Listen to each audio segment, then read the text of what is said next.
This episode centers on the lived experiences of being a woman, navigating the entertainment industry and beyond. Through candid conversation, we explore self-worth, setting boundaries, and staying motivated through uncertainty and learning to advocate for yourself without shrinking. While rooted in the arts, this episode speaks to women across the industries who are learning how to stand firm in their voice, protect their peace, and grow with integrity. And this is No Longer Jaded. Hey! I'm excited to have you. Thank you. I'm excited Thanks for to be coming. here. Of course. Yes. I love to talk.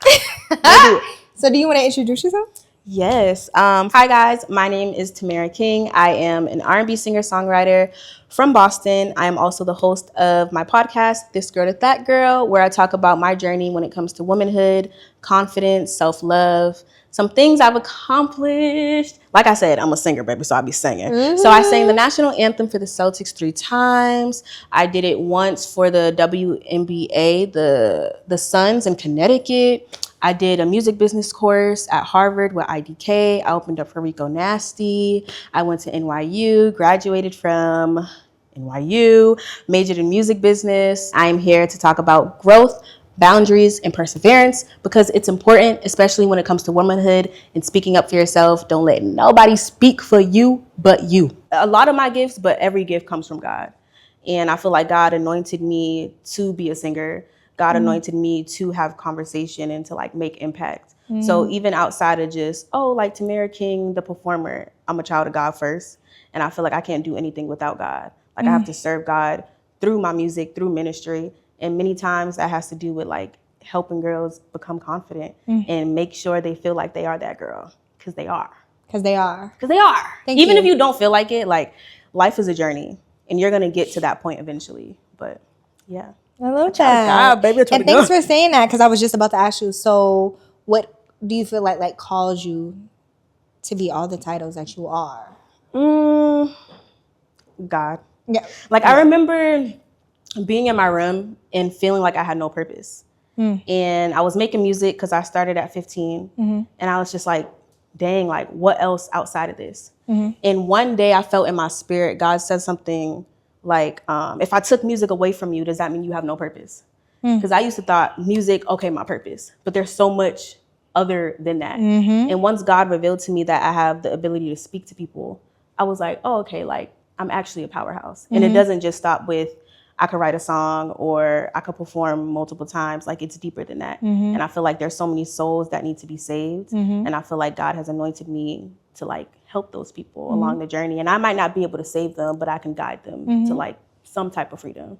So God, won't he do God's it? my best friend. I love like, him so hello. much. Yeah. And what's one thing that you hope people take away from understanding differently about themselves? You are who you say you are. A lot of my friends, I tell them all the time, like, if you think you're a superstar, you're a superstar. But if you think you're the opposite of that, you're the opposite of that. And sometimes it's tough love, but I think eventually they pick up on it. Because I'm big on like, whether you feel the most confident, you still have to show up like you're the most confident. Like sometimes you just have to pretend. So I would just say like, be delusional about who you want to be because it's possible. And yeah, like just you are who you say you are. And a lot of times I'll be like, I'm a superstar because I am. Hello. But like I haven't touched the masses yet. But by the grace of God, I will. And I think your heart posture behind stuff like that is important. I agree. Because I'm not trying to do that for the sake of like my name. Like I'm a really shy person. I don't care about that. It's more so like the impact behind it. So yeah, like you are who you say you are. You are. And that brings me into my next question. So thank you. What has being a woman in the entertainment industry looked like for you? And what has it taught you? Taught you about your voice. Sorry not to cut you off. Your voice, your worth. I think it just taught me to continue to speak up for myself. I feel like my relationship with people in the music industry has been really healthy, which isn't something that a lot of people experience, especially being a Black woman in the industry. But I've been around a lot of Christian artists, and so I feel like their heart posture is different. So I've been taken care of. I feel like I've been spoiled when it comes to music and just the community that I have around me. So yeah. In what ways were you underestimated early on? I don't think I was. Okay. Like when I tell you my circle was solid, I started making music at 15. And my brother-in-law, which is my manager, he managed other Christian artists. And they were literally like my big brothers. Like everyone was just a Tamera fan, even till this day. Like I think I've just been blessed with people who never underestimated me. Okay. And maybe if I do deal with that, it's like from outsiders. So I don't even hear, I don't even see it for real. Because my inner circle is so solid and they support me so much. And I'm so thankful. But I've been around support literally since I started making music. Like even my parents. They're like, yeah, community is big. It is huge. Yes. And it has a great big impact. Yes. Like my parents will literally be like, girl, just go. I don't care. Yeah. If somebody was to underestimate you, how do you feel like it would then shape you? I feel like it would just make me go harder, but naturally I already go harder. I think in the beginning, I would probably let it affect my self-worth and my self-confidence. Okay. Because being younger, you don't really know who you are. But now I don't play that. Like I know exactly who I am. But I would just say in the past, it would just definitely affect just how I showed up in life. But now, maybe I don't play. I get down. Hello. You know what I'm saying? I know. Yeah. Yeah. My self-worth would have definitely, I feel like, plummeted. But I'm good now. I love that. And even going back more into just yourself, like singing, where did it all stem from? Like, tell us more. I started in the church choir when I was 8. Okay. But I was shy. Okay. So I did it for like a year or two. And then I took myself out. I was like, I'm not doing this anymore. And then whenever people would want me to sing, like I would have to face a wall to sing. Really? What? Oh, I would have never thought that. Really? Like, listen, whenever I would go see my best friends' like parents, they would always be like, Tamera, sing. I'll be like, okay, I got to turn around first and then I can sing. But it started in the church choir. And then as I got older, I feel like I just became more confident because I kept doing it. But church, I feel like definitely helped me be who I am now too. And I love that. And even how did you even start to, or what made you more comfortable to then start singing outward? I think consistency. I think once I realized that being a singer wasn't just something I was saying, it was something I was actually doing, it's easy to embody it because it wasn't like a performance anymore. It's just who I am. Like I sing and I write songs. So it's easy to show up as that. And so I feel like once I was just able to be consistent with the shows and songwriting, and then I went to school for music business. So I've always been around music. And so I feel like that just helped. Okay. How was it for you? I know it's different when you're doing shows, but even like performances, I know you did like the Boston Celtics. How was that experience even for you? With just an even bigger crowd. It was great. I did it 3 times. I'm super blessed for that. The first time, I wasn't nervous at all. Like, when I perform, especially in front of big people, I can't really see them because there's so many people around me. Okay. So the only thing I can see is the people in front of me. Okay. So that went really well. The second time, I was more nervous. I don't know why.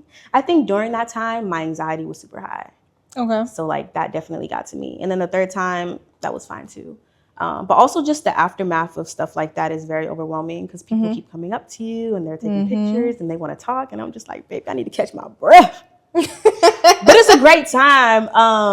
But no, it was fun, though. It was really fun. Yeah. It looked nice. I was listening. I was like, I still can't believe I did it. I was like, I'll be looking back on videos and I'm like, how did I sing in front of all those people? I don't know. How was you able to even like get that gig? Simone. Oh, wow. Simone. She sent me the email and was like, oh, you should audition. That's what I did. People have to audition for that? So I sent in a video to the email she sent and they got back to me. That's literally wow. how it was. And so like the second and third time, they already knew me. So they would just like hit me up personally. But Simone was the connect for that. Oh, I know that's right. Yeah, no, that was fun. That's crazy. So I know even being just in the music industry, people have problems just around their boundaries and boundary setting. So what boundaries did you feel like you needed to set for yourself to make sure you kept your peace? I would say a lot of my boundaries came when I was in college because I was balancing college and then making music. And there would be a lot of producers who would hit me up and be like, hey, I need a song by 1 a.m. 1 a.m.? 1 a.m. Student. Yeah. I'm like, oh, baby, I'm in bed. So just being able to verbalize that I have certain times for certain things. Okay. Because especially in the music industry, there's no clock in the music industry. Like everyone's just working. No matter what time, they're just in the studio. Me, I have a class to take. I have finals. So I'm like really structured when it comes to that. That's so I good. think just being vocal about my availability and standing on it and not feeling bad. Because I feel like in the past, I would feel bad about the boundaries because I felt like if I wasn't available, that meant I didn't want it.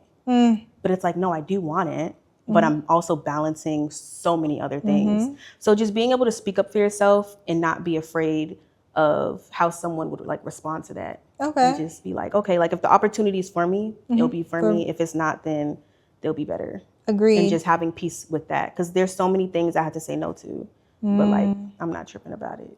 Good. It is what it is. And that even goes into people pleasing. So how was you able to just not feel bad, begin to unlearn people pleasing? Girl, therapy. Okay. Really? Therapy. Yes. I'm in therapy and my therapist is the greatest therapist ever. Okay. But even now I still struggle with people pleasing because I'm an empath. And so I'm like, oh, like I don't want to hurt your feelings. But then it's like, what about me? So I think therapy has definitely taught me a lot of skills that I'm able to utilize. And then also talking to God a lot about like what I should do and allowing him to decide. Because many times we don't have to decide, like, especially if you're going through God, he relieves that type of fatigue and like energy for you. Like you can just lay back and be like, okay, God, what do you want me to do? What should I say? Many times God would tell you what to say. So yeah. I like that. But people pleasing is hard. It's hard. It is hard because It's you don't want hard. people. You don't want to feel bad, and then When I tell you therapy has helped me so much, I don't play now. I don't feel bad as much good. as I used to before in the past. I'd be like, it is what it is. Good. I'm proud of you. I'm happy for you. It's been a long journey. Long, and it's still Tired. Still a long journey. I'm tired. It's fine. Sorry. Tamera, please. And even being in a male-dominated industry, how do you do it? How? It's funny. You just gotta laugh at the men. Really? How was it for you? Just as a woman, like, just how is it for you? In the beginning, it was really easy because, like I said, everyone around me was like a big brother. Okay. So everyone wanted to protect me. Okay. But then as you get older, people become more bold. And I really just laugh. Like, I don't know. Like, sometimes, especially in my DMs, like, people will say crazy stuff or, like, they'll try to flirt with me and then want to work or, like, vice versa. But I'm very discerning, so I can see through it. And I don't really deal with stuff like that. Like, it's not that hard for me. And I think a lot of it comes from the guidance of God. Like, I don't have to struggle as much. Like, I'm able to see, oh, like, you faking or you just trying to get something. I don't do that. Like, I'm not trying to waste my time at all. So I just think I was surrounded with a great circle in the beginning, and I feel like that mindset has brought me to where I'm at now. So I don't really struggle with it. That's good. And of course there's men around me, but it never really intimidates me because like I'm that girl and I know that. Good. Yeah. Clock it. Yeah, I really am. And I was just about to ask as well, like, how do you even protect your womanhood? That's a good question. It's such a male-dominated industry. I really love being a woman. Okay. I really love being girly. I really love like being put together, not physically, but also spiritually and internally. So I think because I'm in love with the process of becoming who I am, it's easier to deal with. Like, it's not something I'm running away from. I think there's a lot of women running away from who they are and who God is calling them to be. But when you love who God is calling you to be, like, there's no man that like can actually like shake you or intimidate you because one, you know who you are, but also God already told you who you are. So from a really young age, like God already told me everything I have, I'm going to have in abundance. So there's nothing anyone can tell me that's going to make me feel like, oh, I got to like step back. Like, I never felt like I had to do that. And I think a lot of that comes from the confidence that God gave me because I don't deal with it at all. That's good. Hopefully I don't have to deal with it in the future. I know. I hope not. Shoot. Why do you feel like Spoke too soon. Why do you feel like a lot of women have trouble with that or shy away from it? Like their confidence in womanhood? Yes. Let's talk about it. I think a lot of it comes from their relationship with men. Yeah. When my confidence was the lowest, it's when a man said something really like mean to me. Okay. And I believed it. And I think when you're in a romantic relationship, especially young, it's so easy to be manipulated. And I think women, or even like teenage girls, they're very boy heavy and they want to please a man. Even if you're 16, it's like, oh, like I got to wear this because he thinks it's cute.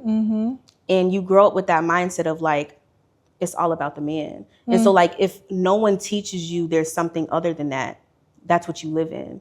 And so I think when I was younger, dealing and navigating relationships, it was ultimately like some of the guys I dated that shifted my self-worth, that kind of tore me down. And it wasn't until like I seeked God that God was like, actually, no, like you're the opposite of that. You're more than that, if anything. So I think a lot of it comes from their relationship with men. And sometimes it's not even romantically. Sometimes it could be their father. I agree. It could be something in the household, like their dad didn't even respect them. So they're not going to know how to respect themselves. They're not going to know how to love themselves, especially if a man has not showed them that. And I think that's why it's so important to like have positive male figures in your life. And I think that's why I haven't experienced that many challenges because, like I said, growing up, my support system was very supportive when it came to men. It wasn't until like romantically. Sometimes people be thinking they bigger than the program and they not. And we are the program. You know? We are the program. I'm the program. My name's on it. Like what? But I think, yeah, relationship with men can really manipulate like a woman's mind. I agree. It's crazy. We be in it. And the thing is, like, once we're in love, like, baby, we in love. Like, everything is like, my man, my man, my man. But it's like, no, baby, stand up for yourself. Speak up. Literally. If you want to say no, say no. The heck? You scared? But some women are. They are. And that is okay. Like, I used to be scared. But I think one thing that helped me was getting in my Bible. Because once you are able to read the words and God is literally reminding you in your face who you are, there's like a switch that happens. And I'm like, oh, okay. I would never let no man talk to me any type of way. Agreed. Ever again. Agreed. Ever. I just want to say shout out to my guy friends because they teach me a lot. They be putting me on game. What's the game? I just be like, I got it, you know? Yeah. But yeah, definitely having that great support system around and just having like actual men around. I feel like some people have boys, have immature boys around, and yeah. No, it's really important. Like, and upbringing, of course. Yes. Like if no top man has ever like really like loved you properly, or you haven't seen a man love your mom properly, things like that can really play a role in it. So I definitely agree. Sure. I definitely agree. For sure. Yeah. I just want to shift gears a little bit, but going back into people pleasing, how do you feel like outside of like the industry, how has people pleasing shown up in like your friendships? And what did you have to unlearn as you even grew? I struggle a lot with not, satisfying everyone's needs. I feel like if you're my friend and you have these problems, I'm supposed to solve it. And many times that comes from the people-pleasing side of me where it's like, I want to please you because if I don't, I feel like you're going to not be my friend anymore. And that's also like a trauma response. And so now I've learned that, one, I have my own capacity, and also other people have their own capacity, and that it's okay to give people space. And all because space exists doesn't mean it's not healthy. But I think when you grow up in a household where space was unhealthy, whenever you do experience it in a healthy way, it's like, I'm scared. It's kind of like an avoidant attachment style. And so I feel like I'm still navigating how to be okay with that and like how to be comfortable with it. Because when you're my friend, I'm like, oh my gosh, like I just want to help you with everything. But it's like, you just can't be a superhero at everyone. You can't fix And everyone's human, and I'm going to make mistakes. You're going to make mistakes. And I have to leave room for that. And just being able to like accept it for what it is. So yeah. Okay. So that goes into my next question. So how has the definition of friendship changed to you? And I'm going to go a little bit deeper. So even letting go of people pleasing, how has that then changed the friendships around you? I'm struggling, if I'm being honest, because I cut people off quick. Okay. And I feel like that doesn't leave room for grace. And I'm learning how to give more grace to myself and other people. I don't know. It's hard. How do you deal with it? How do you navigate it? Well, for starters, what is your definition of friendship? That's a good question. I feel like a friend is just someone you can rely on consistently. And sometimes consistently isn't an everyday thing. I know there's this big thing of like, we got to talk every day. No, we don't have to talk every day, but you should be able to show up. And many times I shouldn't have to ask you to show up. Like you should have the desire to show up for me as a friend. And I feel like if that desire is not there, then you're not my friend. The same thing like romantically. If you don't have the desire to show up for your woman, I think something's wrong.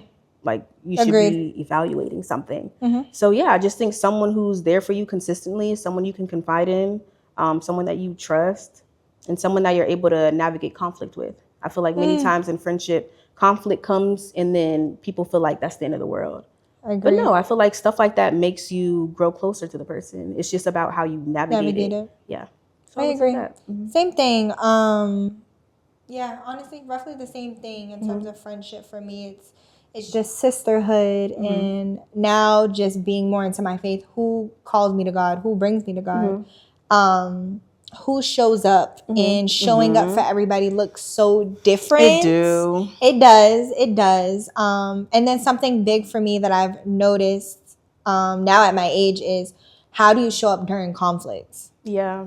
Do you go to social media? Oh, baby. Do you go to other people? Would you just cut me off? Yeah. Would you give me space? Would you give me grace? Yeah. What does that look like? That's tricky. What is, so that's what I would view friendship as. But also I think for me, even I think it is a trauma response, but due to me losing so many people growing up as a kid, like just due to gun violence, I hold my friendships very dear. So I'm extra like sensitive when it comes. And I think sometimes for me it's a downfall because I used to put so much expectations on my friendships more than I probably should have just due to my trauma in my past. So then I'd find myself in certain conflicts, but I'm like, but I would do this, so why can't you do that? Type of thing. Yeah, that's hard. That's hard. Because your friends are their own people too. Like you can't mold them into like this perfect friend for you. Like they're gonna make mistakes, and like finding the balance between, okay, you're human and you're gonna make mistakes, but how do we navigate it? That's also just the challenge. But I do feel like there's a limit, right? I feel like you can communicate something so many times, and if you're just not getting it, that's fine. I don't hate you. You're just probably not right for me in this season, and I just have to let you go. And so I feel like I try to learn how to let people go with more grace rather than being like, okay, you're done. Chop? Yeah. Are you used to doing that all the time? Oh, baby, yeah. What? So when you let people go, do you just block them? Oh, you don't know. I'm like, do you just block? My brother calls me a serial blocker. That's bad. It's bad. That's kind of bad. He was like, last year, he was like, you got one more block for the year and you're done. I said, one more? Tamera. People be getting on my nerves. So when people get on your nerves, you just walk away? It depends on the person. It depends on the situation. I haven't blocked someone yet this year, though. We're 10 days into the year. That's good. That's how fast you be blocking people? I'm like, we're 10 days in. That's good. That's good. That's good. That's progress. I'm serious. It's baby steps. Okay, Miss Block. So what has your friendships taught you about communication? Everyone's communication style is different. That's the biggest thing it taught me. Different. Just different. And you have to learn how to navigate all of them. All your friends are different. And yeah, it's just a challenge. Because many times my impulse is being like, okay, you're not getting it, bye. That's just my impulse. Okay. So like growing into a woman, I have to learn to be like, no, just be patient. Because I'm not really a patient person. I like stuff quick, fast, get to the point now. Why'd you do what you did? You know what I'm saying? Because some things, it just be like common sense. So I just don't get me started with the common sense. But I'm just common sense is not common. My therapist said common sense is not common. It's not. Unfortunately. So yeah. So what has friendships taught you about your communication? I'm very direct. Okay. I'm so direct. And sometimes I can be a little bit nicer with my approach because of how direct I am. And I feel like many things I do communicate is common sense. So there's a certain level of like passion I have behind it because I'm like, why don't you get it? I would never have done that to you. So I think it just taught me that I'm really direct and I can just learn to give people more grace. But all because I give you grace doesn't mean we need to be best friends. I think before I used to think grace meant, okay, like we could be friends still. But sometimes friendships end. And that's fine. I'm going to still give you grace either way. But I can also decide if I want you to be my friend or not. Agreed. And there's no bad blood. I think it's okay to walk away from friendships and being like, yeah, it just wasn't it. Understandable. Some people are just, have Come back next expiration year. dates. Next year is crazy. Some friendships have expiration dates, and sometimes people are just meant to be in certain seasons of our life. So I agree. I understand that. Yeah, it's okay. Maybe. I don't know. What has friendship taught me about communication? For me, I'm very direct. See? Sometimes a little too direct. See? And I can be a little too aggressive. See? Okay, so you get it. So I guess, guys. I guess I'm a little too aggressive sometimes. It's taught me to pay attention in how I communicate things. Look at how the other person might view what I'm saying. Still stand firm in what I'm saying. But I think it's more of, I be wondering sometimes. I be like, did I really say this wrong? Or are they just being dramatic? Or, you know what I mean? But yeah. I guess I'm the problem sometimes. I'll say that. It's taught me to have more of an open mind. I'm not the only person that has trauma. I'm not the only person that has friendship trauma. I'm not the only person that has problems with sometimes expressing how I feel, especially when something has hurt my feelings. And communicational triggers are a thing. Yeah. Especially, I feel like in women relationships, and people don't really notice that or understand that, but it's literally really a thing. And just giving people grace the same way I expect people to give me grace. Yeah. And I think growing up for me, I felt so unheard by people. So I'm always on defense mode and like, but I'm saying this and well, you need to listen to me when I'm saying this, that, and the third. But it's like, okay, but am I listening to them? Am I becoming what used to hurt me? Am I hurting people as well? Am I not hearing people? So I feel like that was the old version of me a lot. But I feel like therapy literally has changed my life. And it changed how I like approach conflict as well. So a lot of the friendship stuff I be getting into, I really be confused because I'm like, I'm giving you grace. I'm actually listening to you. I'm not speaking over you and it's still not clicking. But then it just made me realize like maybe it's not supposed to click. And that's also okay too. It is. But then it's just hard because I'm like, should I give you another chance? And I just don't know sometimes. But I think that's okay. So more in depth, what has your friendship taught you about accountability? I think it taught me that it's important to take accountability. I feel like many times it's so easy to be manipulated and people are so quick to point the finger. But it's like, no, like I'll take accountability for what I need to take accountability for. But you also need to some capacity. So I think it just taught me to be more open-minded when it comes to the different perspectives of like what we're having a conversation about when it comes to like friendships and what I want from it and understanding that accountability is something that needs to happen because especially coming from a place of trauma, like experiencing relationships, there was no accountability. I didn't even know what accountability was because it wasn't a present thing that the person did until I went to therapy, until I did the work and I'm like, oh, was I gaslit? He did everything perfectly? There's no way. So in friendships, it just taught me to like speak up about stuff like that. Okay. Because it's not always you or them. Like you need accountability. Maybe it's both of you guys. Agreed. But you don't know that if there's no accountability. Agreed. So accountability needs to be present. It needs to be present or it's not going to work. No, it's not. And people need to learn how to like address that properly as well, as opposed to just having the other person feel like you're just pointing the finger at them. You know what I mean? So I agree. Yeah. Accountability definitely needs to be present. No, I do. And how do you know when to walk away from a friendship? And I got to keep repeating myself. Even if it's a friend you've been friends with for years. And okay. It's strict around here. I know that's right. It's strict. If I have to keep repeating myself, yeah. And I think with different people, you have different limits. Okay. So I don't know. I don't really like repeating myself, especially if I feel like it's basic. If I'm trying to tell you to, hey, be there for me, and you're still not there for me, I'll remind you again and again. But like, how many times do you want me to say it? Then that's unfair to me. I agree. And now I feel like I'm crossing a boundary within myself. Self-respect. And now I'm people pleasing. And it's just like, babe, I got to stop this cycle right now. I agree. So what does a healthy, mature friendship look like in this season? Okay, my best friend, Azana, I love her so bad. Like, that's really my dog. We've been friends since we were 10. And the thing I love about that dynamic is we got closer through God. Okay. Because we went through a period where, like, life was lifing. We didn't really have much time for each other.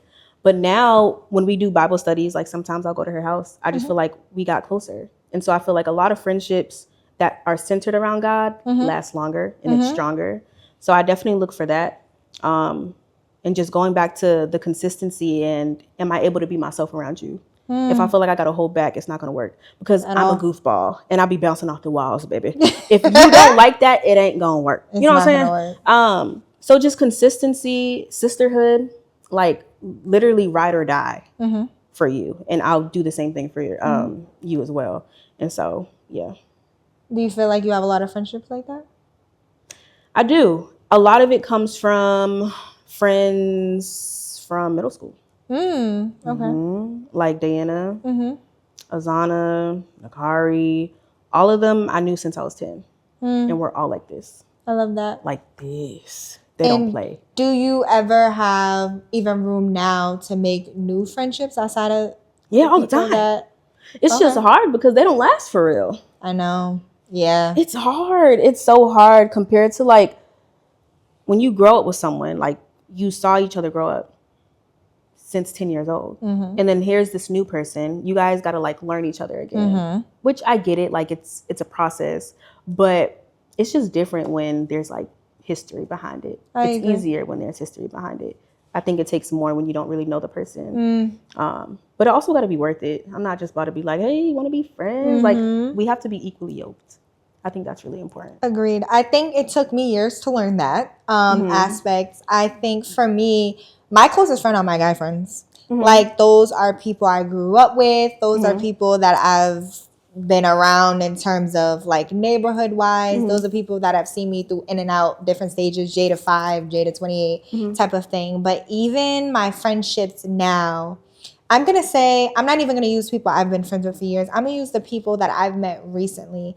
I've met some of the, shout out to the people I'm about to name. I've met some of the best women I think I could have ever like endured in my life. I'm just like, but where was you when I was like in college? My friend Cherish. I met her at work. I met Cherish at work. I met Shay at work. Period. We're all social workers. Where you work? I'm for DCF. I need some friends. But and I met Tanasia at church. I actually met her in where did I meet Tanasia? We did the 75 hard together. And I met Josie at church, and these women, motivation. We actually all go to motivation. Oh, period. Okay. But I just met them at like different points in my life. Josie, I met her doing small groups with motivation. Cherish, I met her at work, but then realized like her and her husband now go to motivation. Oh, okay. And when I mean like sisterhood, like friendship, you bring me closer to God. Yeah. You pray for me. Like there's just times that Cherish just calls me like, you seem like you're having a bad day. Like, let's pray. Like, I'm going to pray for you. And I don't think I've ever like encountered something like, I'm trying not to cry. I didn't cry earlier. So I'm all cried out. But you can cry though. It's a safe space. It's a safe space. The couch is a safe space couch. It's okay. And I'm just so like appreciative of them. I think for me, growing up, due to losing so many friends, how do I say this? I wasn't very a people's person growing up. But then on the flip side, I would have so many quote unquote friends from different areas, whether it's from working, whether from school, whether it's from college or whatever. But I had to learn not everybody's your friend. Some people want to come around you because of what you bring. Some people want to leech off of you. Some people want to be you. I've had to learn that the hard way. That is a very scary thing. Have you had that encounter? I have had that encounter. Someone wanting to be you? Someone wanting to be me, yes. How did you know they wanted to be you? Like, clearly there were signs, but what was that thing? I would say it took some years because this was somebody I was friends with since I was like a teenager. So yeah, like younger teens. So it took me maybe until a few years, like 2 or 3 years ago. And it's crazy because I still have so much love for her, even though we are no longer in each other's life. But it took me sitting there thinking about different situations that have happened throughout the years to lead us to our friendship ending. And it was just like, it makes sense. Like, you got to pay attention to, yes, your friends can compliment you, but when they start saying things like, dang, I wish I could do this like you, Tamera. I just wish I sounded like you when I sang like a that. It was like, oh. I don't like that. So, and then, obviously it's like a more deeper thing to do with them, and that's fine. But it's also scary because it's like, damn, like you was my dog. And this was somebody that I was like, you've been around my family. Like, I never experienced that. That's why I'm so intrigued. It's scary. Pretty sure it exists though. No, it definitely exists. Sometimes it could be the people you least expect. I think that's the scarier part. And I've been better now, having more discernment into knowing the types of people I should be having around me. And also just seeing like good friendships. That's really a thing. I think for me, throughout high school, throughout college, I'd get into so many different like stupid catty situations that I then lost sight of what does an actual friend look like? What does that mean to me? Yeah. And by the time I probably got to college, and even now, like still being friends with some of the girls women I've been friends with in college, and meeting some of the women now in my adulthood, I'm like, damn, like you guys actually see me. I'm gonna try not to cry. Yeah. And it just being like an overly safe space. I feel like as women always feel like they're competing with one another, or it's just always weird tensions. I don't like really saying weird because the YNs say it, but. It's weird. Everyone says it. It's weird. It's weird. But it's weird. It's like there are people out there that genuinely do love and care for you, and that show up and that see you. So yeah, I just appreciate that's beautiful. My real ones. That reminds me of like all my middle school friends. Like I feel like they really see me. Like really see me. How do you see that? Or why do you feel like that? I think I have a history of being myself around people and it not working out, like romantically. I'm really energetic, and I think guys like it in the beginning. It's like, oh, she's cute, she's adorable. But then when you realize this is really who I am, I like get annoying. And so I do have a little bit of trauma when it comes to like being myself around people, because I feel like when I was myself, it wasn't accepted. But when I'm around my friends, they act the same way I do. No, so literally. I feel right at home. So I think that's really it. Like they just, I don't know, we mesh well. We work really well together. That's good. Yeah. I love that. Thank you. I love them. Yeah, I don't like that. Like having to then like dim yourself down for other people. And typically, even sometimes like that's a them thing. Maybe they don't have personality, or maybe, you know what I mean? Yeah. They're scared to come out their little show. But that has absolutely nothing to do with you. So all my friends are weird. They all got problems. So I'm just like, they all got problems. I'll be bursting out singing. They'll burst out and finish the lyric. Like I'll be making some beats. They'll be making some beats. Yes. It's just we all got issues. A good time. We all got issues, but it's a great time. It's a great time. It's a great time. People just need to be more like true to themselves, fun, love themselves. You don't got to be serious all the time. Like, don't get me wrong, serious. I do be serious sometimes. Oh, I be getting to the bad, don't play. Hello, but I love a good time. Life is too serious. Like life is too short. Take a little leg song. Like son, that's so crazy. A little something. Yeah. So yeah. So we speak about friendships and we speak about all of that shabam, but I just want to get more back into you and your purpose and your work.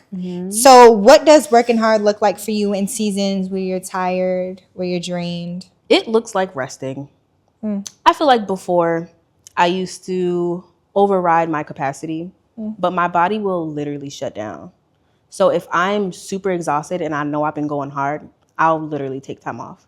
Like December, I took the whole month off musically. I didn't do anything music related. People would hit me up. I would say January. Top of the new year, I got you. But this whole month, I'm out of commission. So just setting limits. Like, I don't know, maybe it'll change when my responsibilities grow and maybe if I have a kid.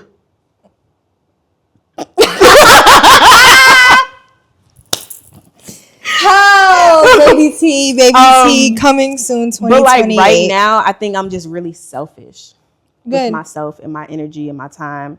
And I don't want wrinkles anytime soon, so I don't want to stress. Understandable. My greatest and we're in the gym. Yeah. So we're trying to get lifting it together. weights, drinking water. I don't need a wrinkle. Not so one. Sleeping and resting, honestly. But in the past, I would just override it. I would just work. I would work. And be burnt out? Yes. I would leave the studio at like 2, but I already worked 8 hours. And then I'm working another 8 hours in the studio. And then I have to be up early. But then I'm also in the gym. But then I also have family. Like that was literally like my day to day. But then I burnt out. I burnt out and I took December off. So you do that, but then you take a month off? And then that was my first time taking a month off though. And that was really scary. Because my manager was still like, okay, we have stuff to do. And I was like, not right now. But then especially like being an artist on the grind, people make it seem like you have to work every day or you're not going to get anywhere. Baby, I'm going to sleep. Hello. I'll see you after my 8 hours. How do you expect your voice to be all nice and if you're not having no rest? No, exactly. And sometimes I'm not able to take a month off. So I think I have to like weigh it out. But I'll just try to rest as much as I can. Good. And try not to overwork myself. I'm glad you put yourself first. Yeah. I'll be tired. I know. Life is already tired. Okay. Sure. Tiring. And then I'm low on vitamin D. Yeah. Literally. So how do you keep showing up for yourself even when the effort feels invisible? Ooh. Or the results aren't immediate? I just keep waking up. That's where I'm at right now. Because I feel like I've been putting in so much work and I should be further. And I don't really have the answers. I go to God about this every day. I'm like, I don't know what's next. I don't know. So the only thing I have is waking up and just making sure I'm taking care of myself. Sometimes you have to go back to the basics, making sure you're eating and like your hygiene is right. Because I feel like if you feel good, you operate better. And many times when you are in the seasons of isolation or even stress, you neglect that side of you and you forget how important it is to maintain it. And so I really don't have the answer. But when God tells me, I'm going to tell you. Okay. I'll be waiting. Please. I'll be waiting. No, it's really a struggle because I'm just like, dang, like I work so hard. Like, where's the money? Where are the man? What? I'm serious. Nowhere to be found. It's so sad. But we're just looking and looking. Yeah. He'll find you though. Hopefully soon. Oh, he will. Hopefully soon. Right, guys? Whoever's watching out there. She's single. No kids. Big mama, no kids. Hello. Waiting for the right one. Right time. Okay. What is the question? How do you keep showing up for yourself even when the effort feels invisible? Yeah, I just keep showing up. I just don't give up. Good. I don't think I've ever like gave up. I might slow down, but I'm never like, this is it. Imagine. Leave. There's the door. No, I'm not like that. It's more so I'm just like, today's another day. We'll figure it out. But I don't give up. Good. And I don't feel like I can. Like there's something internally that is pulling me not to give up. God and the purpose he has for my life. So sometimes you do have to just slow down and that's okay. I agree. Rest just is slow key. Down. Rest Stillness. Yes. Be still. You don't need all the ratchet music in your ear all the time when you're in the car. Or the ratchet TV. Put down baddies. That is ghetto. Ooh. Here's your baddie shade. Sorry, I'll take it. I'm taking it back. Woo! Yeah. How do you stay committed to your purpose without burning yourself out or losing yourself in the process? Well, it's easy for me not to lose myself in the process because my purpose is something that really is my purpose, if that makes sense. Mm-hmm. Like, it really fuels me. And I don't think I can ever run away from my purpose. Like, it's literally in me. Like, I genuinely have a desire to, like, heal people and inspire women and help them. Without the music, without the titles, like, I have a passion for that. So it's always just here. Even when I'm sad, even when I'm dealing with anxiety or just, like, any struggles of life, my purpose is something that continues to call me, like, every single day. I love that. It's right here in this area. Yeah. Yeah, no, I really just want to help as many people as I can. I love that. There's so many people that and are that brings me lost. into my next question. So thank you. You're welcome. What would you say to women listening to this who feel like they overwork or feel shrunken or stay silent to succeed? Speak up, whether people like it or not. Speak up for yourself, because if you don't, people are going to speak for you. And many times people don't know what they're talking about. At all. Okay? Especially for Black women. Don't let nobody speak for you but yourself. Or your mama sometimes. Sometimes, okay, let's take that back. I don't know, Miss McLean. Ooh. No, sir, I'm playing. No, speak up for yourself and understand that, like, life is a journey and life is really hard.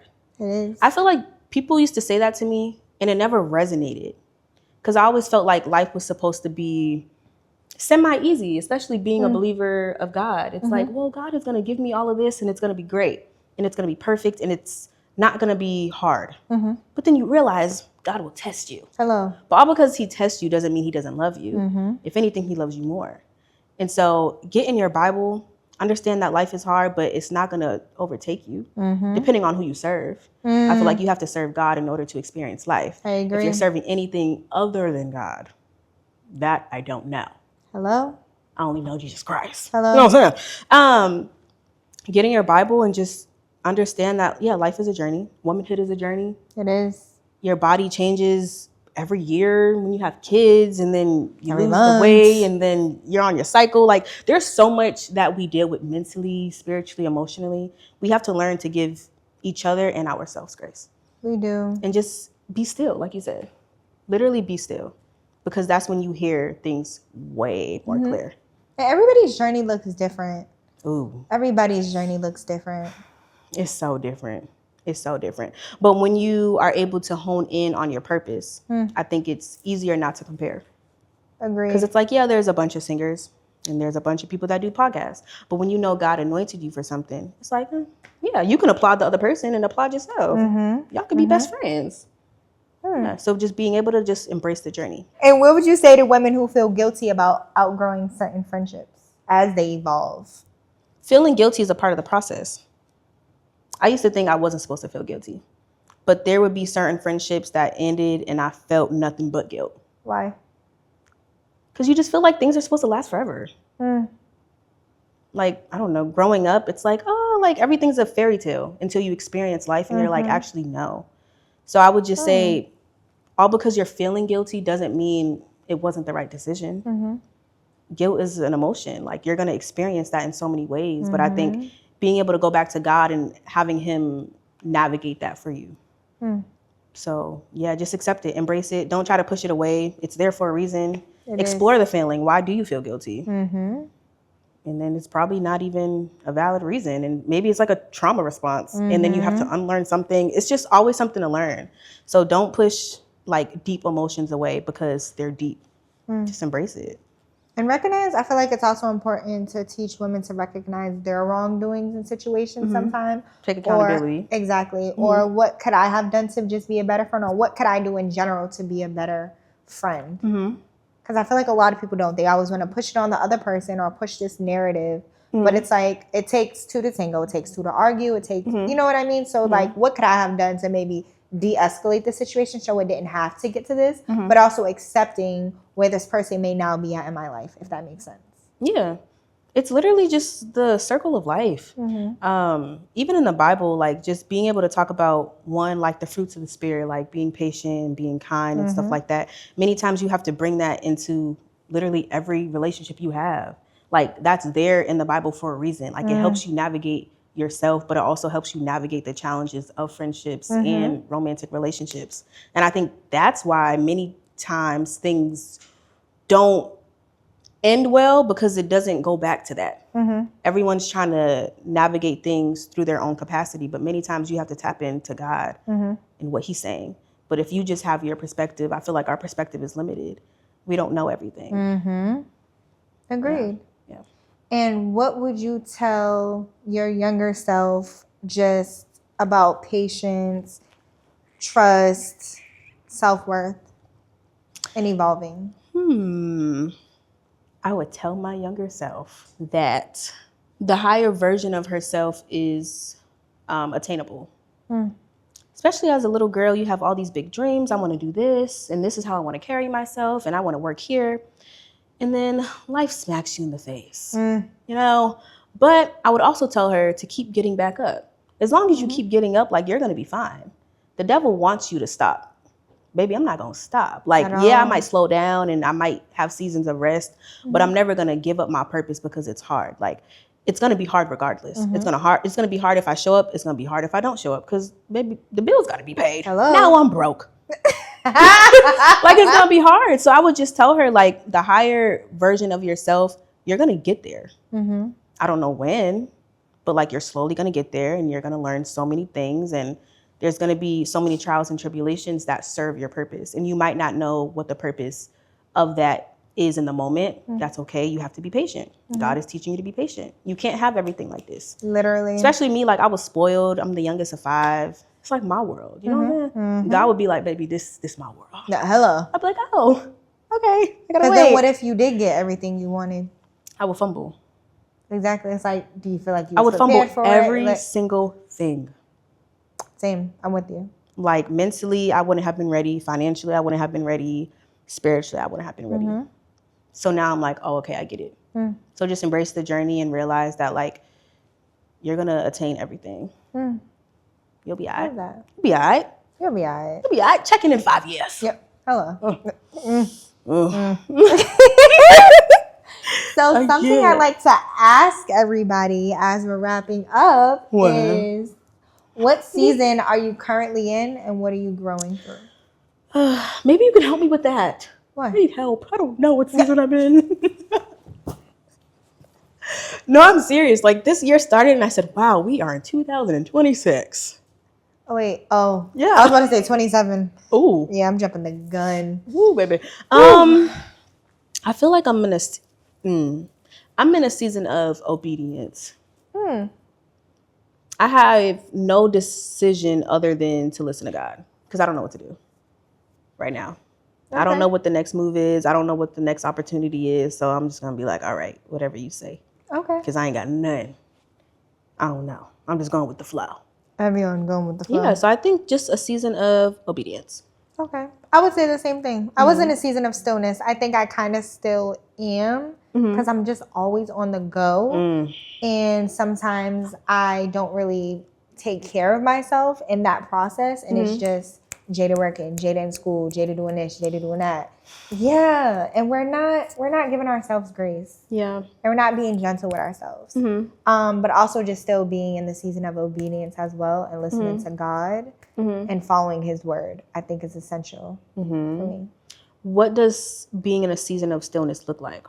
For me, saying no to going out sometimes. I try to show up a lot in different areas of my life. I can't be at multiple places at once. Yeah. So saying no into that, and also just taking space when I need to. My phone's always on Do Not Disturb. Same. My friends hate it. My friends hate it, and I don't care.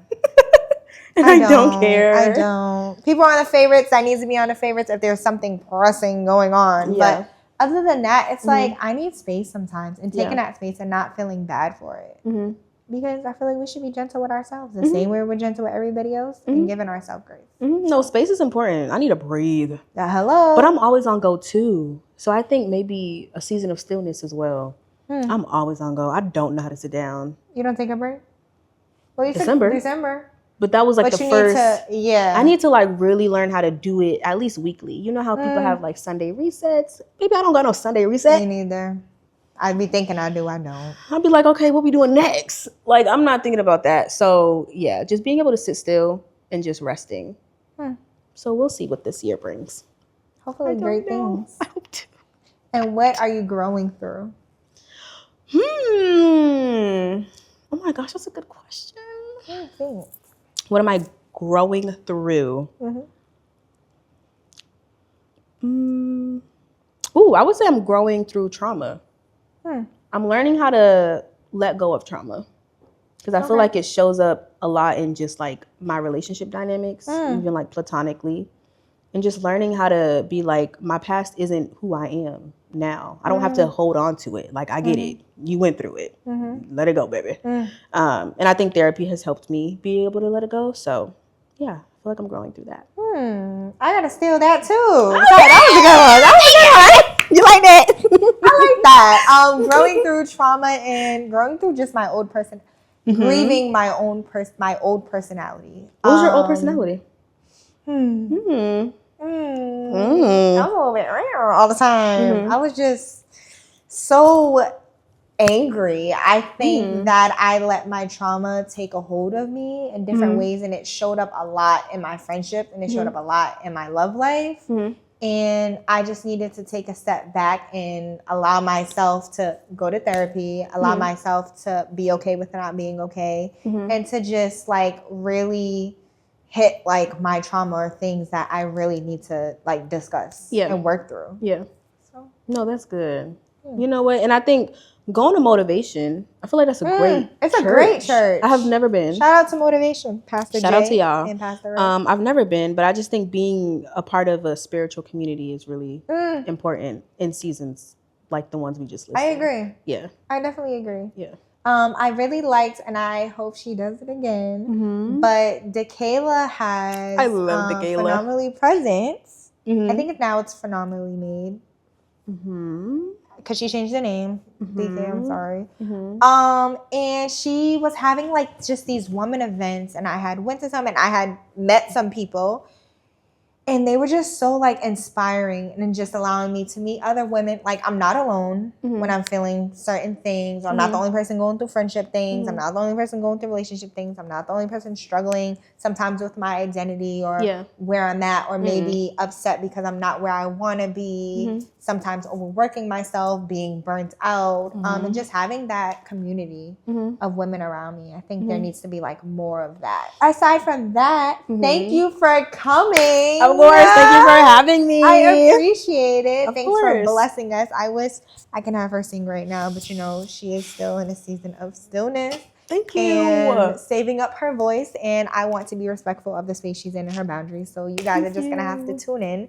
You could tell them where to follow you at. Instagram, Tamera King, TAMERA KING_.